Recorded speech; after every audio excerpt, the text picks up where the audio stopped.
নমস্কার। আজকের রেসিপি কাবলি ছোলা আর লুচি। তো প্রথমে লুচির জন্য আমি ময়দাটা ভালো করে মেখে নিচ্ছি। ময়দাতে পরিমাণ মতো লবণ, চিনি দিয়ে নিয়েছি আর ময়াম দেওয়ার জন্য তেল দিয়ে ভালোভাবে এটা মাখিয়ে নিয়েছি। বেশ 5 থেকে 7 মিনিট ধরে আমি ভালোভাবে মাখিয়ে উপর থেকে একটু তেল ছড়িয়ে দিয়ে এটাকে রেস্টে প্রায় আধ ঘন্টা মতন আমি রেখে দেব। এবার কাবলি ছোলা রান্নার জন্য কড়াইতে সর্ষের তেল দিয়ে দিয়েছি। ফোড়নের জন্য দিয়েছি সাদা জিরে, তেজপাতা আর শুকনো লঙ্কা। এবার কেটে রাখা আলুগুলো দিয়ে দিয়েছি।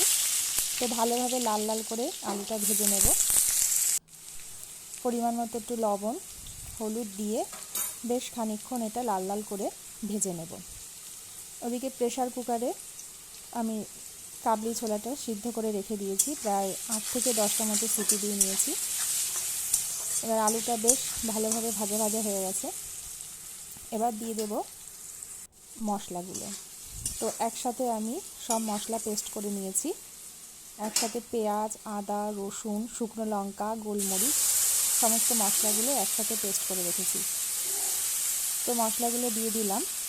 এবার আলুর সাথে ভালোভাবে মশলাটা কষিয়ে নেব। বেশ খানিকক্ষণ ধরে কষিয়ে নিতে হবে। সন্ধ্যেবেলায় টিফিনের জন্য এই রান্নাটা কিন্তু খুবই ভালো। অনেক সময় লুচি ছাড়াও কাবলি ছোলা শুধু শুধুই কিন্তু রান্না করে খাওয়া যায়। পেঁয়াজ কুচি, লঙ্কা কুচি, শসা কুচি দিয়েও কিন্তু বাচ্চাদের ভালো টিফিন দেওয়া যায়। তো এবার আলুটা মশলার সাথে ভালোভাবে কষাতে কষাতে আমি আরেকটু সর্ষের তেল দিয়ে দিলাম। এতে কালারটা একটু ভালো আসবে। এবার আরেকটু কষিয়ে নেব।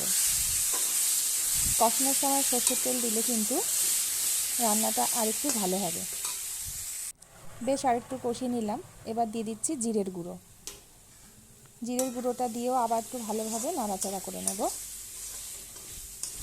বেশ খানিকক্ষণ নাড়াচাড়া করে নেওয়ার পর এবার দিয়ে দেব সিদ্ধ করে রাখা কাবলি ছোলাগুলো।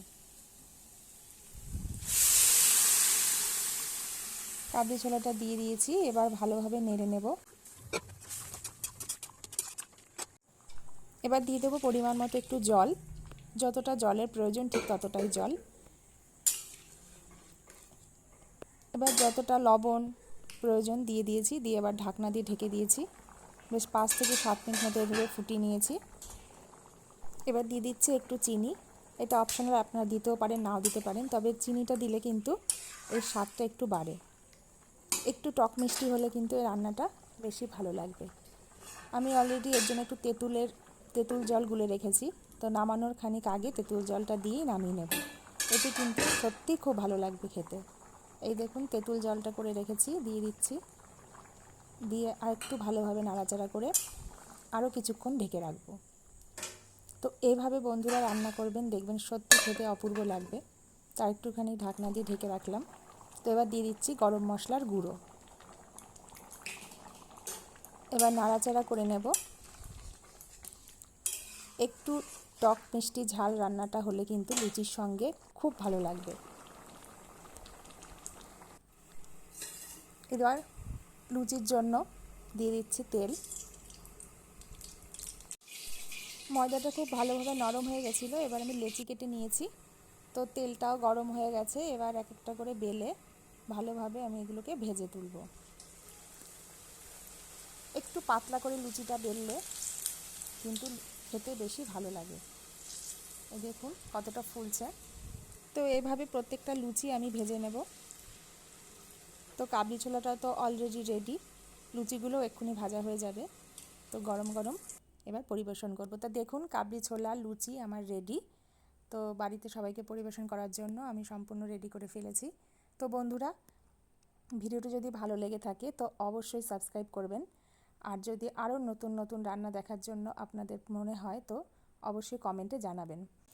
তো এভাবে বাড়িতে কাবলি ছোলা একবার প্লিজ ট্রাই করে দেখবেন। টমেটো ছাড়া তেঁতুল দিয়ে দেখবেন কতটা সুন্দর লাগছে। তো দেখুন দেখতেও কতটা সুন্দর লাগছে, খেতেও কিন্তু ঠিক ততটাই সুন্দর লাগছে। তো বন্ধুরা, আজ এই পর্যন্তই। টাটা।